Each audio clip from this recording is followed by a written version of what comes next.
रात का समय था, ठंडी हवाएं चल रही थीं और आसमान में बादल छाए हुए थे। रमेश अपने ऑफिस के काम से दिल्ली से लखनऊ जाने के लिए ट्रेन पकड़ने वाला था। यह एक रात भर चलने वाली ट्रेन थी जो सुबह अपने गंतव्य तक पहुंचती। स्टेशन पर हलचल कम थी, शायद ठंड के कारण।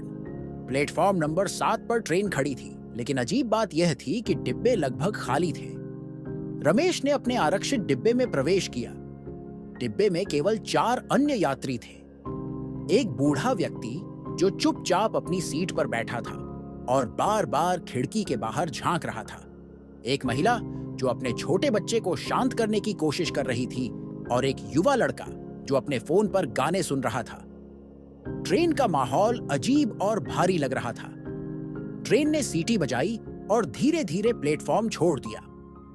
रमेश ने खिड़की के पास बैठकर अपना बैग रखा और अपनी फाइलों को व्यवस्थित करने लगा। ट्रेन के बाहर का दृश्य धीरे-धीरे धुंधलाने लगा। ठंडी हवा खिड़की से अंदर आ रही थी और रमेश ने महसूस किया कि कुछ अजीब सा है। उसने खिड़की बंद कर दी, लेकिन दिल में एक बेचैनी सी थी। रात गहराने लगी। रमेश ने महसूस किया कि डिब्बे में वातावरण और भी अजीब हो गया था। वह बूढ़ा व्यक्ति अब भी खिड़की के बाहर देख रहा था, लेकिन उसके चेहरे पर एक अजीब डरावना भाव था। रमेश ने उससे बात करने की कोशिश की, लेकिन उसने कोई जवाब नहीं दिया। ऐसा लग रहा था जैसे वह किसी और दुनिया में खोया हुआ हो। कुछ समय बाद ट्रेन ने एक सुनसान स्टेशन पर रुकने के लिए ब्रेक लगाया। स्टेशन का नाम कालापुर था। रमेश ने यह नाम पहले कभी नहीं सुना था। प्लेटफॉर्म पूरी तरह से खाली था। वहां कोई इंसान नहीं दिख रहा था, बस एक टूटी हुई बेंच और एक लटकता हुआ लैंप। ट्रेन कुछ मिनटों के लिए रुकी और फिर से चल पड़ी। लेकिन जब ट्रेन आगे बढ़ी तो रमेश ने देखा कि प्लेटफॉर्म पर खड़े कुछ साए उन्हें घूर रहे थे। रमेश ने यह बात नजरअंदाज करने की कोशिश की। उसने सोचा कि शायद यह उसकी थकावट का असर है, लेकिन जैसे ही ट्रेन ने गति पकड़ी, रमेश ने महसूस किया कि डिब्बे का तापमान अचानक गिर गया।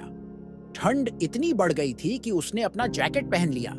तभी उसने देखा कि वह महिला और उसका बच्चा गायब थे। रमेश ने इधर-उधर देखा, लेकिन उन्हें कहीं नहीं पाया। क्या हो रहा है? रमेश ने खुद से पूछा। डिब्बे में अब केवल वह बूढ़ा व्यक्ति और वह युवा लड़का थे, लेकिन अचानक युवा लड़के का फोन जमीन पर गिरा और वह भी गायब हो गया। रमेश अब डरने लगा था। उसने बूढ़े व्यक्ति की तरफ देखा जो अब भी खिड़की के बाहर देख रहा था। यह सब क्या हो रहा है? रमेश ने डरते हुए पूछा। बूढ़े व्यक्ति ने धीरे से उसकी तरफ देखा और कहा, यह ट्रेन तुम्हें वहीं ले जाएगी जहां से कोई वापस नहीं आता। रमेश के रोंगटे खड़े हो गए। उसने उठकर दरवाजे की तरफ भागने की कोशिश की, लेकिन दरवाजा बाहर से बंद था। उसने खिड़की से बाहर देखने की कोशिश की, लेकिन वहां सिर्फ घना अंधेरा था। ट्रेन की रफ्तार अब इतनी तेज हो गई थी कि ऐसा लग रहा था जैसे यह हवा में उड़ रही हो। तभी रमेश ने महसूस किया कि डिब्बे में किसी और की मौजूदगी है। उसने पीछे मुड़कर देखा तो एक सफेद साड़ी में लिपटी हुई महिला खड़ी थी। उसका चेहरा धुंधला था, लेकिन उसकी आंखें चमक रही थीं। रमेश ने घबराकर पीछे हटने की कोशिश की, लेकिन वह महिला धीरे-धीरे उसकी तरफ बढ़ रही थी। तुम यहां क्यों आए? उस महिला ने एक ठंडी आवाज में पूछा। मुझे नहीं पता, रमेश ने कांपते हुए जवाब दिया। महिला ने एक जोरदार चीख मारी और अचानक गायब हो गई। रमेश ने खुद को संभालने की कोशिश की, लेकिन तभी ट्रेन की लाइट्स बंद हो गईं। अब डिब्बे में घना अंधेरा था। रमेश ने अपनी जेब से फोन निकाला और टॉर्च ऑन की, लेकिन टॉर्च की रोशनी में उसने जो देखा, उसने उसकी सांसें रोक दी। डिब्बे के हर कोने में साए खड़े थे। वे सभी उसे घूर रहे थे। रमेश ने जोर से चिल्लाया और अपनी आंखें बंद कर ली, लेकिन जब उसने अपनी आंखें खोली तो वह खुद को एक जंगल में पाया। वह ट्रेन अब कहीं नहीं थी। रमेश अकेला खड़ा था और उसके चारों तरफ ऊंचे-ऊंचे पेड़ थे। हवा में एक अजीब सी बदबू थी और हर तरफ से अजीब आवाजें आ रही थीं। रमेश ने वहां से भागने की कोशिश की, लेकिन वह जितना भागता उतना ही वह जंगल में फंसता जा रहा था। अचानक उसने दूर एक रोशनी देखी। वह उस तरफ भागा, लेकिन जब वह वहां पहुंचा तो उसने देखा कि वह वही ट्रेन थी। लेकिन यह ट्रेन अब पूरी तरह से जली हुई थी। उसके अंदर से चीखने की आवाजें आ रही थीं। रमेश ने ट्रेन के अंदर झांक कर देखा और उसने अपने सभी साथी यात्रियों को देखा। वे सभी सीटों पर जले हुए बैठे थे। तभी किसी ने उसके कंधे पर हाथ रखा। उसने डरते हुए पीछे मुड़कर देखा और वहां वही सफेद साड़ी वाली महिला खड़ी थी। तुम अब कभी वापस नहीं जा सकते, उसने कहा।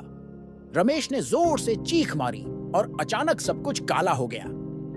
जब रमेश की आंखें खुली तो वह एक अस्पताल के बिस्तर पर था।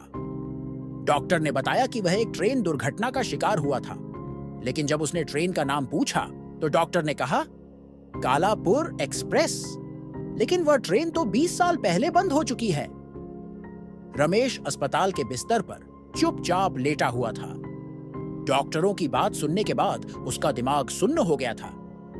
कालापुर एक्सप्रेस 20 साल पहले बंद हो चुकी है। यह शब्द उसके दिमाग में गूंज रहे थे। डॉक्टर ने कहा, तुम बहुत भाग्यशाली हो कि इस दुर्घटना में बच गए, लेकिन तुम बेहोश हालत में रेलवे ट्रैक के पास मिले थे। आसपास न तो कोई ट्रेन थी और न ही कोई दूसरा यात्री। ऐसा लग रहा था जैसे तुम वहां अकेले हो।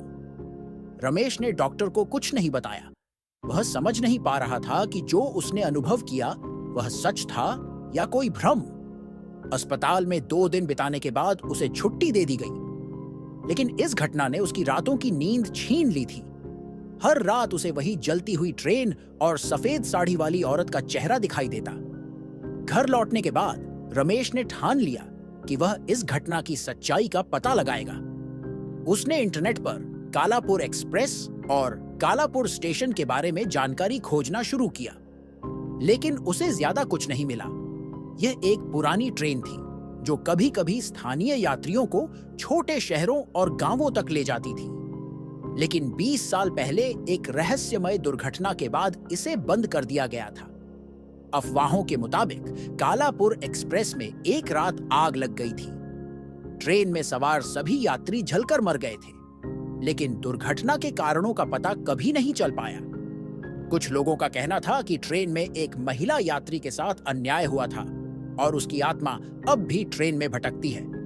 यह सुनकर रमेश की रीढ़ में सिहरन दौड़ गई। रमेश ने तय किया कि वह उस स्टेशन पर जाएगा जहां वह हादसा हुआ था। उसने अपना सामान पैक किया और कालापुर की तरफ जाने वाली बस पकड़ी। बस में बैठे हुए भी उसके मन में डर का साया मंडरा रहा था, लेकिन वह खुद को रोक नहीं पाया। कालापुर पहुंचने में लगभग 6 घंटे लगे। यह एक छोटा सा गांव था जहां के लोग बेहद शांत और अजीब लग रहे थे। रमेश ने एक स्थानीय चाय की दुकान पर जाकर स्टेशन के बारे में पूछा।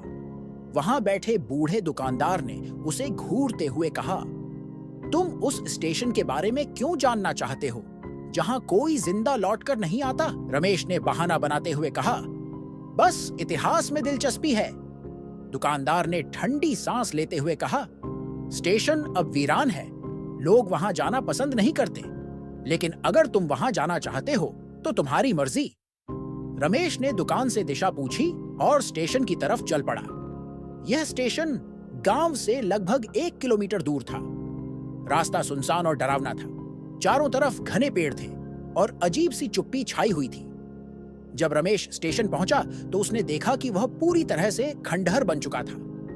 टूटी हुई बेंच, जंग लगी पटरियां और एक पुराना बोर्ड जिस पर कालापुर स्टेशन लिखा था।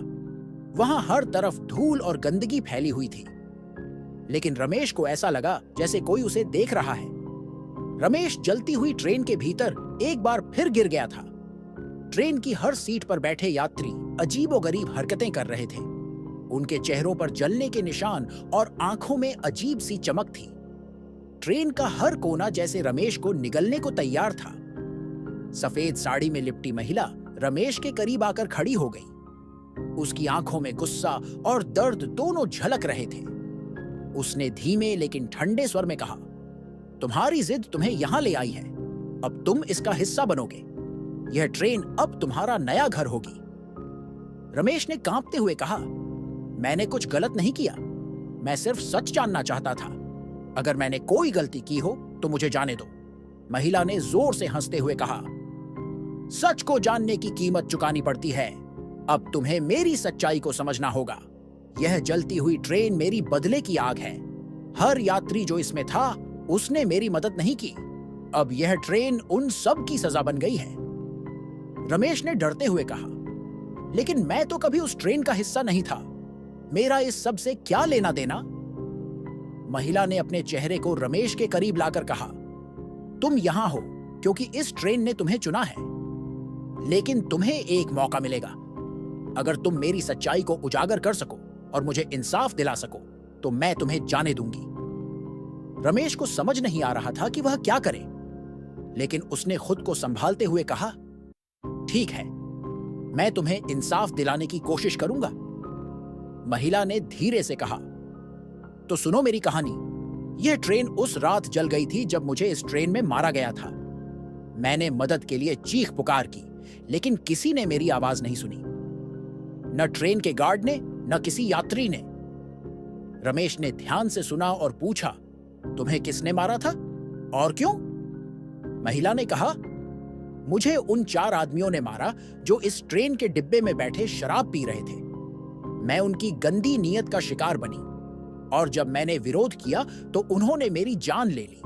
मेरे पति ने भी मेरी मदद नहीं की, वह बस डर कर बैठा रहा। रमेश ने गहरी सांस ली और कहा, तो अब मुझे क्या करना होगा? महिला ने कहा, तुम्हें उन आत्माओं का सामना करना होगा जिन्होंने मेरे साथ अन्याय किया। जब तक उनकी आत्माएं चैन नहीं पाती तब तक यह ट्रेन अपनी जगह से नहीं हटेगी। वह धीरे धीरे प्लेटफॉर्म पर चला गया। अचानक हवा का एक तेज झोंका आया और उसके कानों में एक ट्रेन की सीटी की आवाज गूंजने लगी। रमेश ने घबराकर इधर-उधर देखा, लेकिन वहां कोई ट्रेन नहीं थी। तभी प्लेटफॉर्म के एक कोने में उसे एक पुरानी लालटेन की रोशनी दिखाई दी। वह उस रोशनी की तरफ बढ़ा। वहां एक बूढ़ा गार्ड खड़ा था जो एक पुरानी वर्दी पहने हुए था। रमेश ने उसे देखकर पूछा, यह स्टेशन इतना सुनसान क्यों है? गार्ड ने उसकी तरफ देखा और धीमे स्वर में कहा, यह स्टेशन अब इंसानों के लिए नहीं है। जो भी यहां आता है वह अपनी मर्जी से नहीं लौटता। रमेश ने हिम्मत करके पूछा, लेकिन यह सब क्यों? ट्रेन और यात्रियों के साथ क्या हुआ था? गार्ड ने कहा, तुम्हें यहां नहीं होना चाहिए, वापस चले जाओ जब तक समय है। लेकिन रमेश ने जिद पकड़ ली और कहा, मुझे सच जानना है। गार्ड ने ठंडी सांस ली और धीरे धीरे कहा, उस रात ट्रेन में आग लगी थी, लेकिन वह आग दुर्घटना नहीं थी। वह किसी की बद्दुआ का असर था। एक महिला को इस ट्रेन में गलत तरीके से मारा गया था और अब वह आत्मा इस ट्रेन को कभी चैन से नहीं जाने देती। रमेश को यह सब सुनकर झटका लगा। उसने गार्ड से और सवाल पूछने की कोशिश की, लेकिन तभी चारों तरफ से घना कोहरा छाने लगा। गार्ड अचानक गायब हो गया। रमेश ने खुद को अकेला पाया। तभी उसने फिर से वही ट्रेन की सीटी सुनी। इस बार उसे लगा कि ट्रेन प्लेटफॉर्म पर आ रही है। उसने पीछे मुड़कर देखा और वही जलती हुई कालापुर एक्सप्रेस उसकी तरफ बढ़ रही थी। रमेश ने भागने की कोशिश की, लेकिन उसके पैर जमीन में जैसे जम गए थे। ट्रेन करीब आई और रमेश को अंदर खींच लिया। अब रमेश फिर से उसी जलती हुई ट्रेन में था।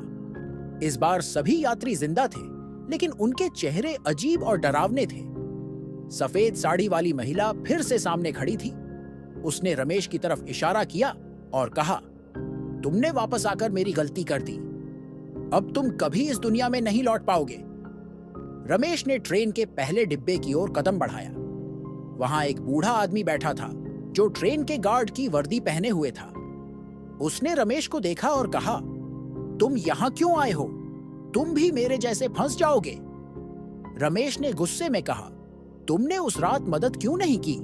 तुम तो गार्ड थे। तुम्हारी जिम्मेदारी थी कि यात्रियों को सुरक्षित रखो।